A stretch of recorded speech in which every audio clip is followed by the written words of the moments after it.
ইনকিলাব জিন্দাবাদ জিন্দাবাদ জিন্দাবাদ সবাই মিলে একত্রে সন্তান ইনকিলাব জিন্দাবাদ জিন্দাবাদ জিন্দাবাদ ডিওয়াইএফআই দিচ্ছে ডাক ডিওয়াইএফআই এর ডাকে আজকের এই মিছিলে দলের দলের যোগ অবিলম্বে সরকারি সমস্ত শূন্যপদ পূরণ করতে হবে।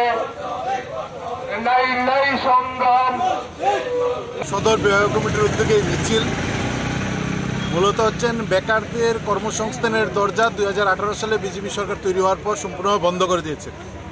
আউটসোর্সিংয়ের মাধ্যমে আমাদের রাজ্যের যুবদের মেধা শ্রম কেড়ে নিচ্ছেন, চুষে নিচ্ছেন। অন্যদিকে হচ্ছেন একদিকে কর্মসংস্থানের দরজা বন্ধ করে দিয়ে পরোক্ষ প্রত্যক্ষ শাসকের মদতে ঘরে ঘরে নেশা পৌঁছে দিচ্ছেন। গোটা সমাজ রাজ্য ধ্বংস হয়ে যাচ্ছে, জিনিসপত্রের দাম মানুষের হাতের নাগালের বাইরে চলে যাচ্ছে। এরকম জরুরি গুরুত্বপূর্ণ বিষয় নিয়ে গোটা রাজ্যেই নানা সময় মিছিল সভা করছেন। আজকে সদর বিভাগ কমিটির উদ্যোগে এখান থেকে মিছিল শুরু হচ্ছেন, জিবি বাজারে গিয়ে শেষ হবে।